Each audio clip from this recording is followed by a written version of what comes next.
As Election Day gets closer, the campaign ads are intensifying, and 13 Investigates continues fact-checking each of those ads so you know whether to believe it or not. It does seem that most of the commercials are negative attack ads, and if it feels that way to you, it's not just your imagination. Our Bob Siegel is here to show you just how negative this election has really been. I want you to consider these numbers. In the past 2 months, this TV station alone has aired 6,000 political ads, and that's just in 3 races: the race for governor, U.S. Senate, and the U.S. House seat in the 9th District. Now, we analyzed those 6,000 commercials and found the vast majority of them are nothing but mudslinging attacks.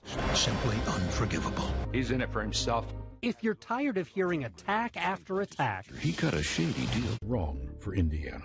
one negative ad after another, Congressman Todd Young will hurt our families. there's good reason. Coincidence or corruption?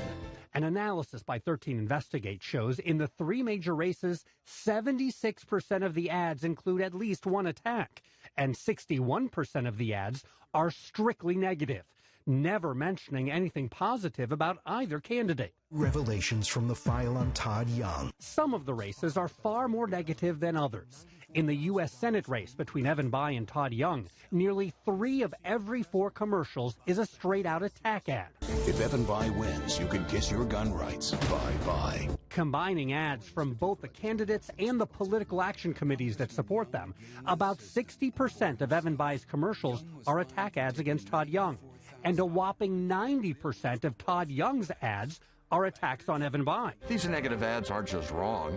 They insult our intelligence. And yet both candidates are doing it. A lot. It is by far the most negative campaign in Indiana. I'll work with both parties to cut wasteful spending and focus on creating better jobs for Hoosiers. In the 9th District House race, about 1/3 of the ads from Shelley Yoder and Trey Hollingsworth are positive image spots that tell you about their positions and policies. Just faith in Hoosiers and a belief in the American dream.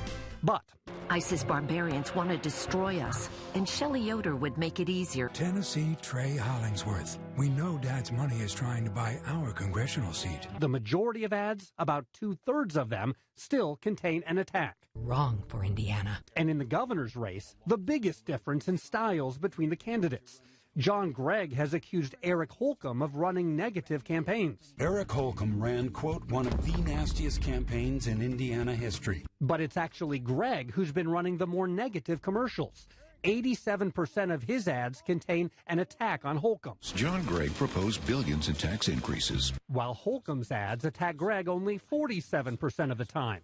In fact, so far, Holcomb is the only candidate in these 3 major races to run more positive commercials than negative. I'm on the front lines helping ignite Indiana's economy. But the lieutenant governor just announced a campaign to launch new attacks against John Gregg, so we have that to look forward to. Hang in there. 1 more week, and then all these political ads will simply disappear. Yeah, we can all look